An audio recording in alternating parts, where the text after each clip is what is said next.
চৰকাৰ মইমতালি নচলিব চৰকাৰ মইমতালি সহ্য কৰা নহ'ব হিমন্ত চৰকাৰৰ মইমতালি সহ্য কৰা নহ'ব নৰেন্দ্ৰ মোদীৰ মইমতালি সহ্য কৰা নহ'ব নৰেন্দ্ৰ মোদী হুঁচিয়াৰ নৰেন্দ্ৰ মোদী হুঁচিয়াৰ তাক খেদিতে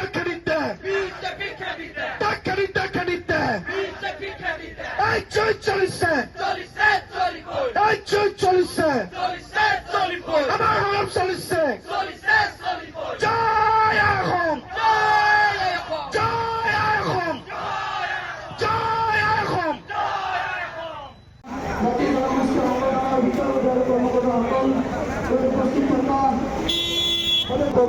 অভিনন্দন জ্ঞাপন কৰিছো।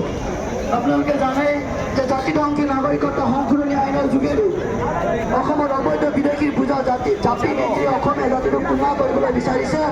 এই বিজেপি চৰকাৰখনক আমি সমস্বৰে ধিক্কাৰ দিছোঁ আৰু এই বিজেপি চৰকাৰখনক আহি থকা দিনবিলাকত কিন্তু অসম ছাত্ৰ সন্থাই অসমৰ জনগণৰ এই আন্দোলনৰ মুখামুখি হ'বৰ কাৰণে সাজু হ'বৰ কাৰণে আমি আহ্বান জনাইছোঁ। গতিকে এই প্ৰতিবাদী কাৰ্যসূচীত উপস্থিত থকা মেজ কছাৰী জাতীয় পৰিষদৰ সভাপতি মনোজ কছাৰী ডাঙৰীয়া আমাৰ মাজত উপস্থিত আছে। আমি তেখেতক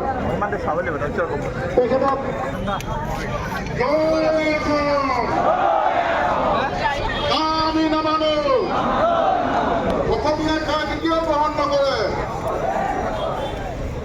আজি যিখন আইন আমাৰ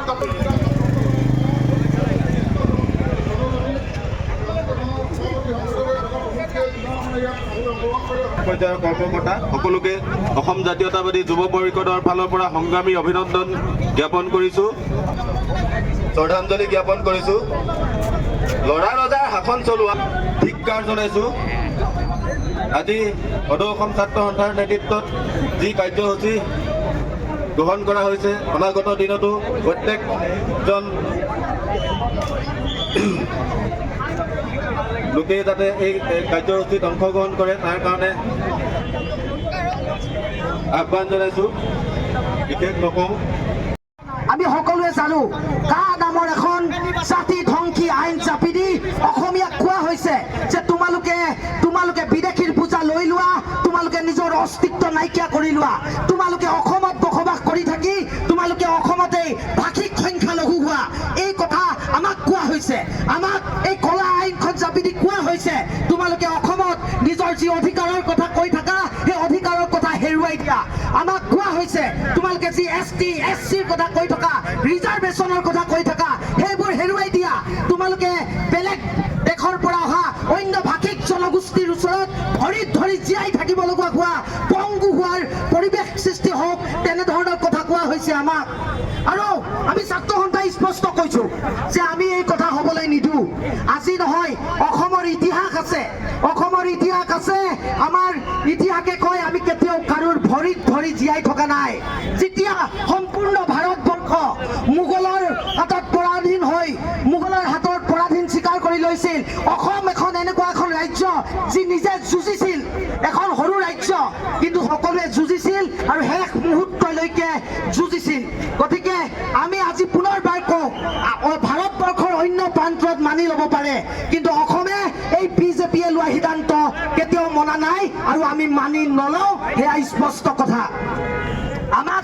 আমাক কোৱা হৈছে যে অসমত যদি জীয়াই থাকিব লগা হয়, ভাৰতবৰ্ষত যদি মূৰ দাঙি জীয়াই থাকিব লগা হয়, তেনেহ'লে বাহিৰৰ পৰা মানুহ আনি পিনে আমি জীয়াই থাকিব লাগে, বাহিৰৰ পৰা আনি পিনে আমাৰ সংখ্যা বঢ়াব লাগে, হিন্দুৰ সংখ্যা বঢ়াব লাগে।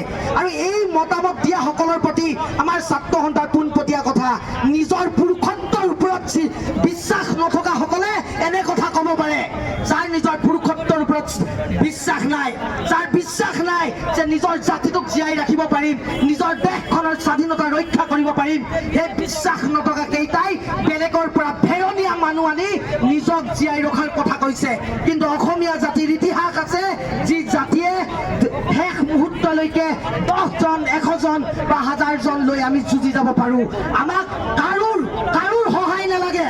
আমি অসমৰ খিলঞ্জীয়াই অকলেই কা বিৰোধিতা কৰিম আৰু অকলেই বিৰোধিতা কৰি যুঁজি যাম শেষ মুহূৰ্তলৈকে। সেয়া আমাৰ আজিৰ ছাত্ৰ সন্থাৰ কথা আজি এই অধিক কণ্টকময় হ'ব, অধিক কষ্টকৰ হ'ব, কিন্তু আমি আগুৱাই যাব লাগিব। 10 জনে যদিও অন্য কোনেও যদিও বিভিন্ন লালসাত, বিভিন্ন হিতাধিকাৰী হোৱাৰ লালসাত, টকা পইচাৰ লালসাত যদিও ঘৰৰ ভিতৰত সোমাই থাকে, কিন্তু আমি নিজৰ স্বাধীনতা ৰক্ষা কৰিবলৈ, নিজৰ সন্মান ৰক্ষা কৰিবলৈ মূৰ দুৱাই ৰাজপথত যুঁজি, প্ৰয়োজন হ'লে ৰাজপথত মৰি এই সংগ্ৰামখন আগুৱাই লৈ যাম।